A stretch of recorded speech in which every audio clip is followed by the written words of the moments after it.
Hey everybody, Creative Katie, Karen Burchill here. Welcome to my channel. Today I am going to show you 3 ways to use stencils on one art journal page. It's super easy and I'm keeping this one in real time. So to start off, the first way we're going to use the stencil is we're going to remove paint through a stencil or a reverse stenciling technique. But in order to do that, you need to give your page a coat of gesso. That could be clear gesso, it could be white gesso, but you need the gesso so that the paint doesn't soak into the raw paper. Now, I typically always gesso my pages. So this is just part of what I do, but for this technique, you absolutely need it. Now, before we get on with that, I'm just going to add a little bit more layering, patterning to my page. And I'm just using the script stamp and I'm using archival ink because it is permanent when it's dry and I don't want to have to deal with things that reactivate. I don't want to worry about it. I just want a little bit of detail in the background that's going to shine through the first stencil technique.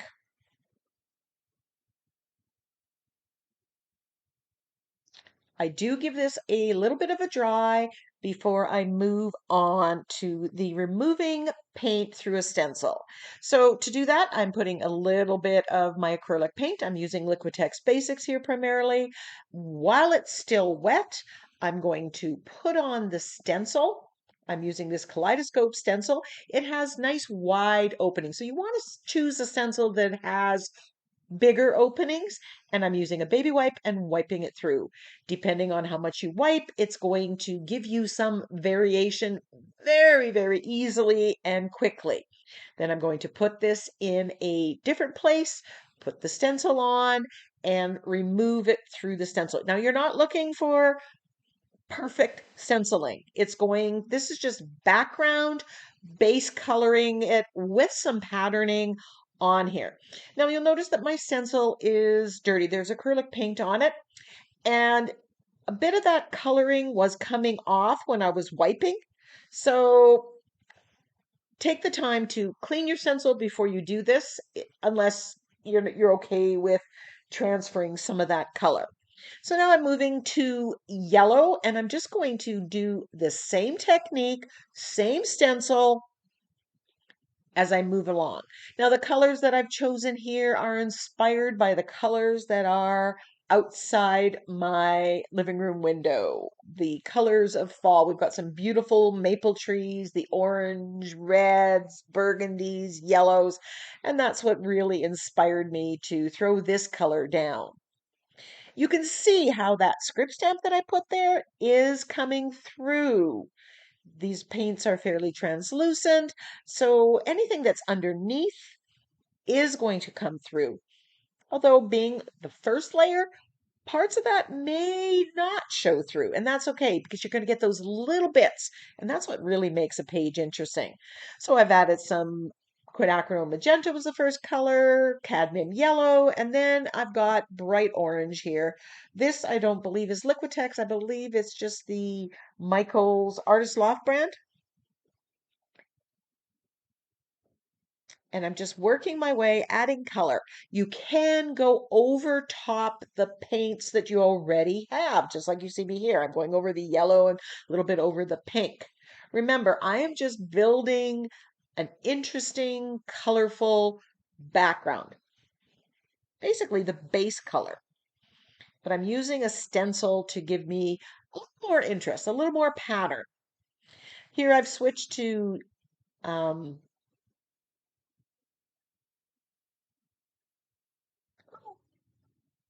violet, deep violet. Sorry, one of my favorite colors, goes really well with the orange. And just putting it on.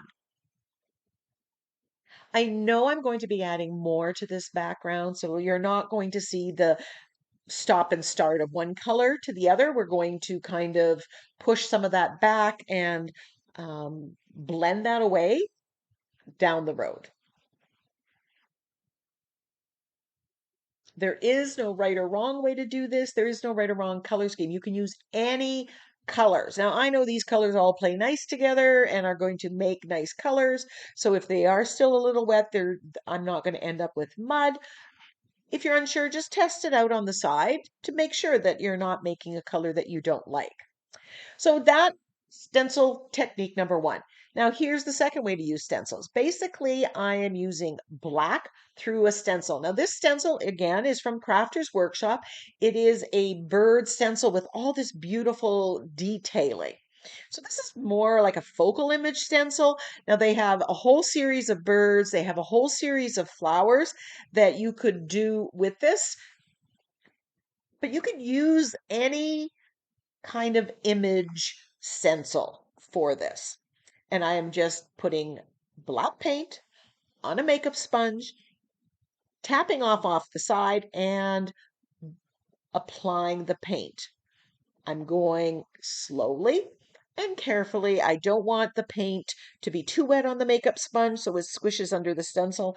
I do want this part of the stenciling to be fairly neat and tidy, because I want to see all that beautiful cut work and detailing that the stencil artist here put into it. I am holding down the stencil so that it doesn't move, and there is the bird. So I've got the colors behind, but that black with those bold colors works so well. So stenciling with black to get that really amazing contrast. Now the bird is kind of blending in with the background, and I want a little bit harder definition. I want to really make it stand out. So I grab my angle brush with black acrylic paint and I'm going to shade around the bird. Basically, this is outlining the bird. Now, some of you might be saying, well, Karen, can't I just take my Posca pen or black pen and trace around it? Yes, you can get the similar effect. You could use a fine line applicator.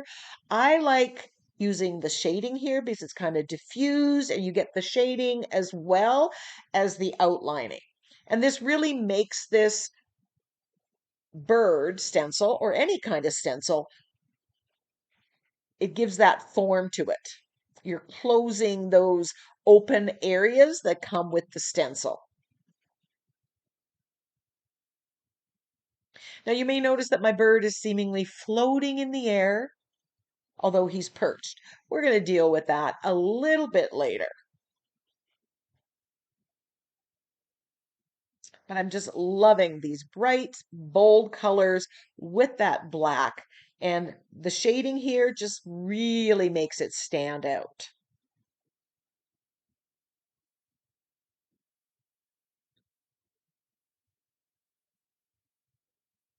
It really gives that bird the form that it needs.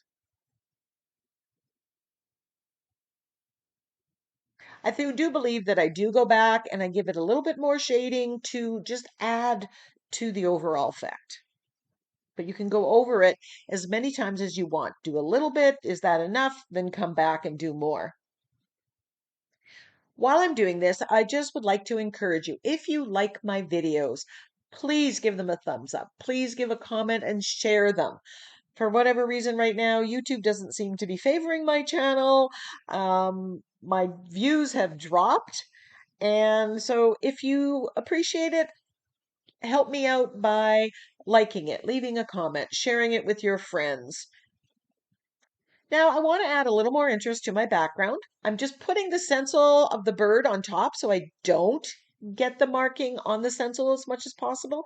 I'm braying on black acrylic paint and stamping with this Stamperia texture stamp. I believe this is from the Songs of the Sea series. I love the two texture stamps that came with this.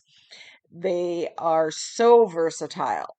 And I'm just stamping them on. Again, I'm playing up that black with the bold colors, but this is breaking up that line between where one color ends and the next one begins. It just kind of mutes it, pushes the colors back. Put the bird on first here because I don't want this detailing under the bird.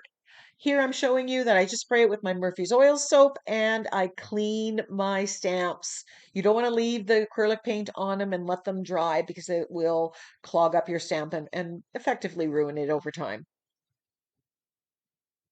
So I'm liking my background, but I want a little bit of contrast, a little bit of difference. So I'm grabbing bright aqua. Why bright aqua? Bright aqua is across the color wheel from those reds and oranges that I have on there's those pinks and oranges. And it's an opaque paint, so it's going to give a very different effect. Again, I am using my brayer to brayer it on this dot stamp, and then I'm just stamping it onto my background.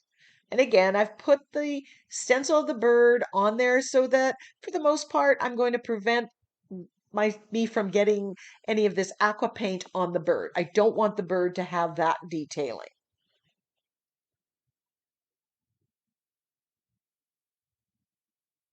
And if you do get some in that goes through the thing, just grab a baby wipe and wipe it back.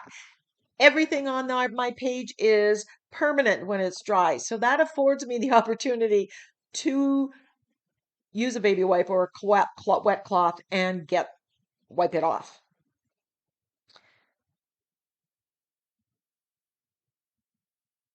And again, adding the stamping here on top has pushed back those lines, the separation between the colors. You don't see that anymore.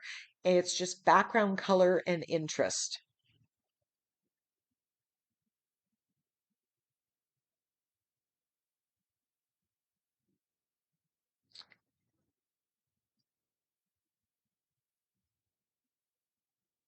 So here I've taken the angle brush and I've shaded a rock because that bird, I don't want it just floating in midair.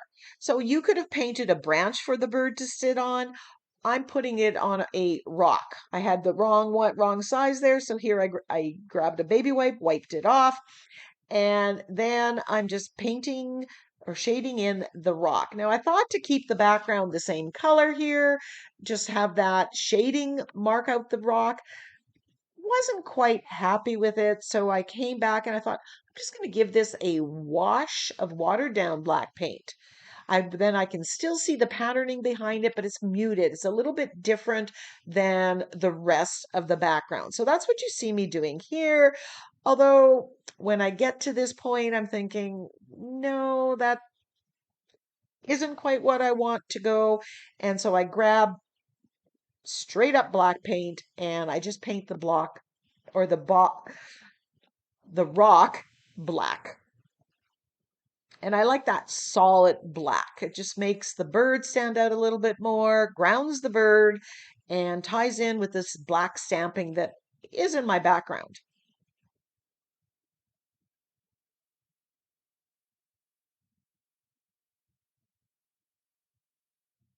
People ask, Karen, do you have a plan? Do you know where this is going when you start? And for this one, no. I'm figuring it out as I go. As I do one step, I'm thinking, okay, now what? Okay, now what? And taking in the information and solving any problems that go. I wanted a little bit of a border, and I was thinking, what could I do for the border here? And then I looked at the stencil, the kaleidoscope stencil that I already had, and I thought, what would happen if? So here's the third way that we're using a stencil. We're making a stencil, turning it in as a border. And I'm using the black paint. And this really, the putting this border on tied in with the bird that I used, the stencil that I used there, it just made everything work together. The stencil being the same as what I used for that first stencil technique, and now it ties in with the second stencil that I used. It just, everything worked this time. Doesn't always happen on every page, but I'm loving putting that on. I grab my fine line applicator, but you can grab a Posca pen.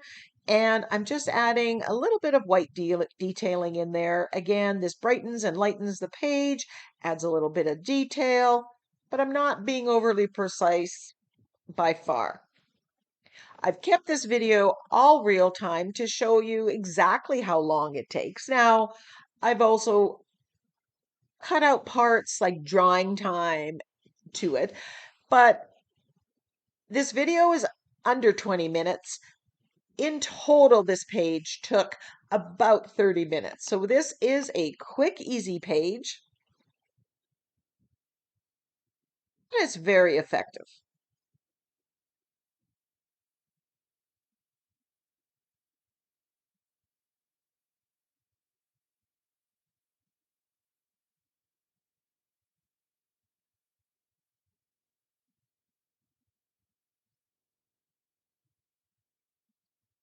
So I've done the stencil or the outlining on the one side. Now I'm going to go and do it on the other side.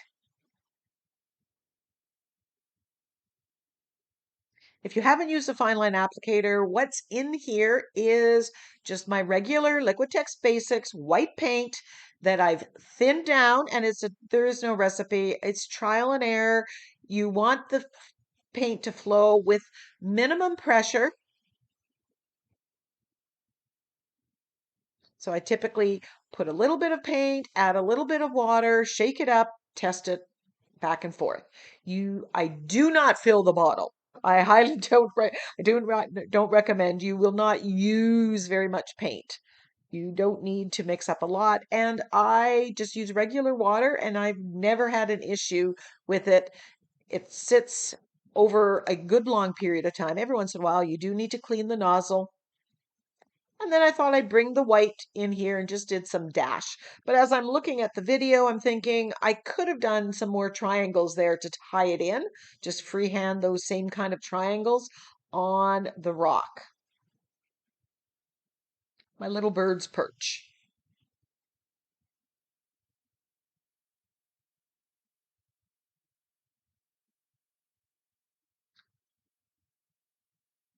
I'm liking the addition of white, so I decided to add some splatter paint. Again, this is just thinned Liquitex Basic white paint. I just added a little bit more water. It dries since I have it pre-mixed. It kind of loses some of the moisture, and then I have to add water. And I'm just splattering white on here. Basically, I want just the background and the rock, not the bird. I don't want to muddle that up. But if you get some on the bird, you can grab a cloth and wipe it off, as you see me doing here. Again, everything's permanent underneath, so no worries. And I think, that rock, I want to add a little texture, a little pattern. So I grab that bright aqua paint and that dot stamp that's in the background and just kind of tie it into the background. You want different parts of your page to coordinate. I look through my sentiments and I have this kind of tongue-in-cheek one. I woke up early. There were no worms. Some days it feels like that. The early bird doesn't always get the worms. So I hope you enjoyed this bright, bold art journal page tutorial. I love the colors. I love how this all came together. Until next time, go get creative.